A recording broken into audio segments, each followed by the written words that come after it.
C'est trop bien le jeu de la maîtresse. Bonjour à tous. Aujourd'hui, je vais vous présenter le jeu Le Gain du Roi. C'est un jeu qui est plutôt destiné aux élèves de grande section, mais à la fin de l'explication, je vous donnerai des variables pour pouvoir jouer avec des moyennes sections et pourquoi pas des petites sections. C'est un jeu qui se joue à 2 joueurs ou plus. Là, on va considérer que l'on est dans une configuration à 2 joueurs. Donc le matériel nécessaire pour jouer au Gain du Roi, il vous faudra un dé à 6 faces avec les 6 constellations, c'est-à-dire un dé classique.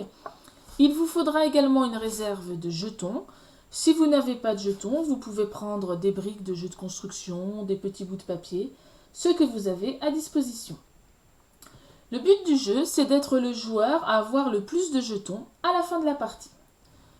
Donc pour commencer le jeu, chacun son tour, les joueurs vont lancer le dé pour savoir qui va débuter la partie. Donc un des joueurs lance le dé, il obtient 3. L'autre joueur lance le dé, il obtient 5. Ce joueur a fait un nombre plus important que l'autre joueur, donc c'est lui qui commence la partie. C'est-à-dire que le joueur qui a le plus grand nombre commence la partie, devient le joueur numéro 1. Donc le premier joueur va lancer le dé, il obtient 2.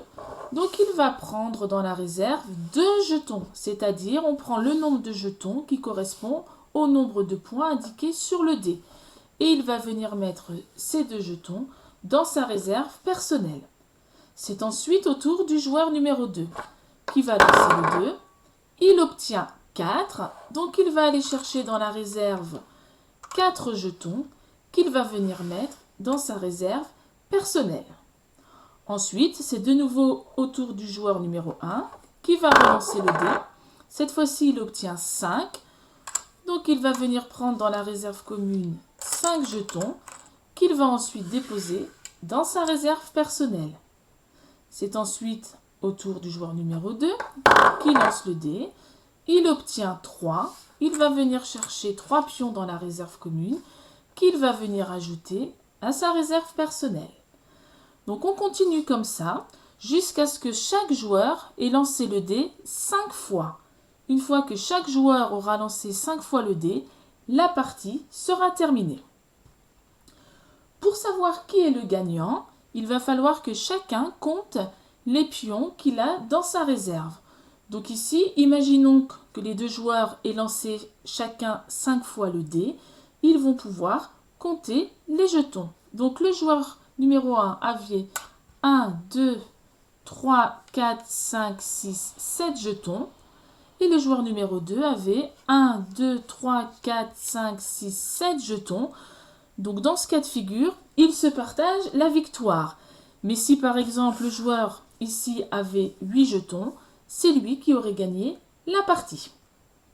Donc pour pouvoir jouer avec des moyennes sections, il faudra utiliser le dé à 6 faces, mais par contre, il faudra cacher avec une gommette ou un petit bout de papier les faces numéro 4, 5 et 6. D'accord? Et donc quand le joueur lancera le dé, s'il tombe sur une face cachée, il va falloir que le joueur relance de nouveau le dé. La partie se terminera lorsque chaque joueur aura effectué 3 lancers et non pas 5 comme dans la version pour les grandes sections. Et pour pouvoir jouer avec des petites sections, donc même chose, on va prendre le dé à 6 faces, on va cacher les faces 4, 5 et 6 et les joueurs joueront chacun 2 fois, c'est-à-dire que la partie se terminera lorsque chaque joueur aura effectué 2 lancers.